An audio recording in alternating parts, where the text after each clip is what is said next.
30 de la noche con el equipo de 4 de la tarde, 30 minutos. Muchas noticias hasta ahora en el panorama, en la agenda noticiosa, don Juan Camilo Maldonado. Y mucha atención, ¿usted se acuerda, don Pedro Viveros, Señor, de la coordinadora guerrillera Simón Bolívar? Sí, claro, cómo no.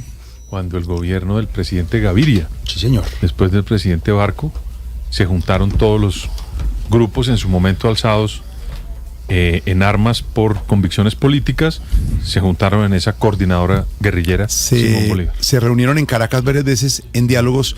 Fue una Yo era escala reportero hace 20 y tantos años. Íbamos a la Universidad Simón Bolívar, era la universidad en las cercanías de Caracas. Y se reunían los miembros del ELN, de las FARC, en la coordinadora guerrillera Simón Bolívar. En M19 eran todos representantes a esa hora.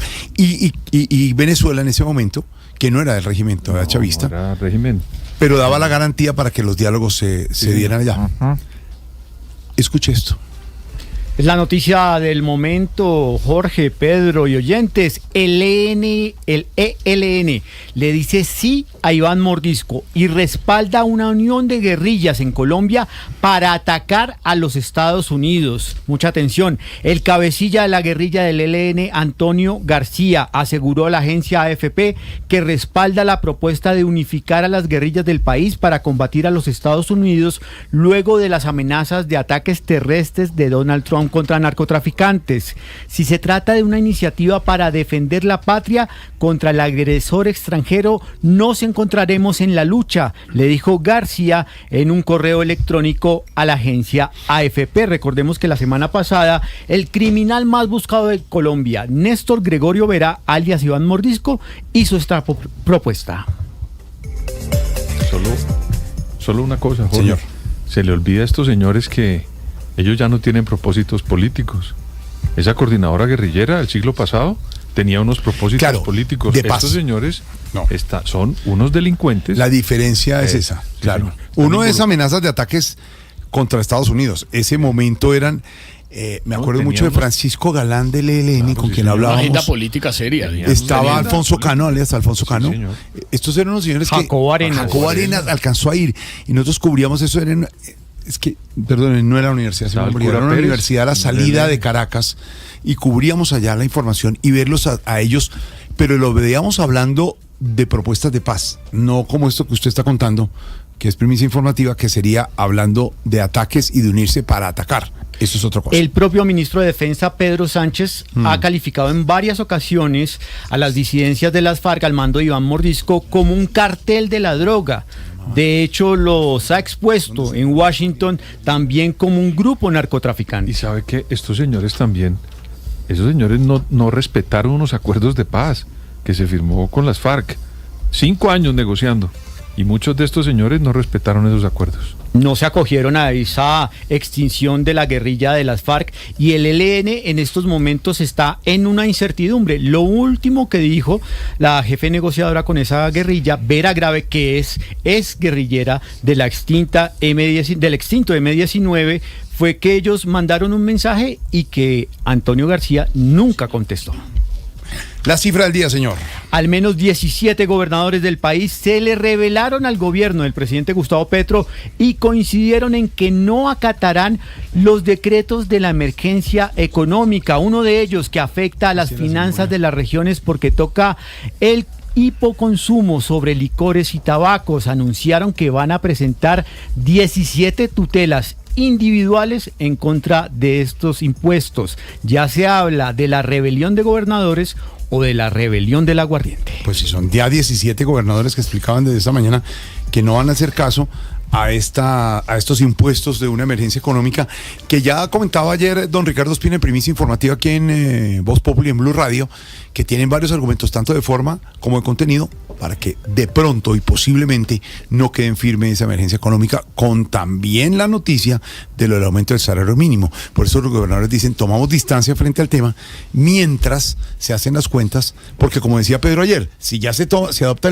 el impuesto, pues echarlo para atrás es imposible. Entonces, pero una reunión de 17 gobernadores con el gobierno central, después de las justificaciones que hizo ayer el presidente de la República en la locución televisada para todo el país. Trinos importantes a esta hora, señor. Sí, señor. Y desde su atril favorito en su cuenta de X, el presidente Gustavo Petro se fue contra gremios camioneros tras advertencias de un nuevo paro transportador.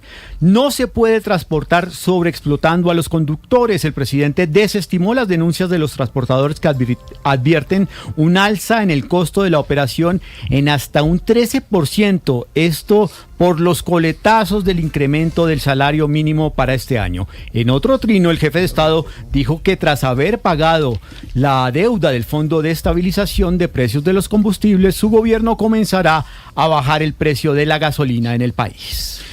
Le aclaro, sí era la Universidad Simón Bolívar, Sí, donde señor, se claro. reunían. Era en las afueras de Caracas. Nosotros viajábamos En el Instituto de a Estudios Caracas, Avanzados, el IDEA de la Universidad Simón Bolívar. en ese instituto. Sí, señor. Y era un sitio donde estaban las garantías dadas en ese momento, Juan Camilo y Pedro, de las autoridades venezolanas que dan la posibilidad, porque ellos se reunieron en la formación y primeras cumbres de la guerrilla Simón Bolívar en el 87, año 87. Yo estaba en el noticiero Krypton en esa época.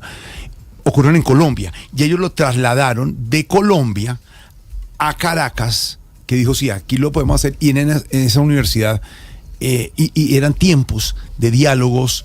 Por eso le digo, uno veía De unas alias guerrillas con ideología. Claro. Alias Alfonso Cano de las ¿Sabe FARC quién con Pacho Galán, alias Pacho Galán del ELN, todos reunidos hablando un poco de salidas y de la parte del petróleo y de la parte de economía. Y las instalaron Humberto de la eso. Calle Lombana, quien era el ministro de Gobierno. Sí, señor, si no estoy era el mal, ministro, sí, y señor. el consejero de paz de César Gaviria era Horacio Serpa. Sí, Era señor. el consejero de paz. Estaba en ese momento Que Horacio habían Serpa. ido a Tlaxcala y no les No. funcionó. Claro, se han fueron estado a en México y no Caracas funcionó. Y después se fueron para Primero Tlaxcala. fue Caracas y después señor. Tlaxcala en Tlaxcala. México. Claro que sí. Colapso en el sistema de salud, don Juan Camilo. Los pacientes de la nueva EPS, más de 11 millones de personas, se cansaron, Jorge. Anunciaron que se van a paro nacional el próximo 26 de enero. Pacientes en paro. Siguen sin recibir medicamentos, siguen sin recibir tratamientos, siguen sin recibir respuestas de la nueva EPS. La crisis por falta de pagos de sueldos en la red hospitalaria del Atlántico ya tocó fondo. Hoy, escuche esto, fueron sacados a la calle los pacientes que estaban en la sala de urgencias de un hospital mental. Les recogieron sus pertenencias y les dijeron que tenían que irse porque los trabajadores estaban en paro de actividades. El sistema de salud en Colombia comienza este año con un déficit de 15.8 billones Hágame de el favor. pesos. Faltan 15.8 billones de pesos para que el sistema de salud en Colombia funcione. Así lo acaba de revelar un informe de Así Vamos en Salud. El hueco de la salud de 15.8 billones como el de la parte de la reforma tributaria de 16 billones. Es lo mismo. Entonces, uno haciendo cuentas alegres cuando la gente la están sacando de los hospitales, es muy grave la situación del colapso en el sistema de salud. En lo último tenemos noticias del presidente Petro y la reunión del presidente Trump en Estados Unidos con la premio Nobel María Corina Machado. Sí, señor. Y la frase prácticamente que acaba de formular Delcy Rodríguez es de culebrón venezolano, de esos de los 80. Voy a Washington de pie, no arrastrada. Y hablando de la reunión que usted referencia, la de María Corina Machado, acaba de sostener una rueda de prensa en la que reveló lo que estaba en expectativa. No le dio la medalla del premio Nobel a Donald Trump. Entonces la entregó. Se la presentó. Dijo, mire Le lo digo, que me acá gané. está, mire lo que me Mire gané. lo que me ¿Qué gané, se le que, iba a dejar, que pues? no se ganó usted. Mira lo que me encontré. Sí. Pero él ya tiene la de la FIFA, entonces no hay problema. El premio Nobel de la Nobel FIFA que de parece la como FIFA. unas manos llevando al mundo a un infierno. Sí, Pero si usted que ya tiene el de él.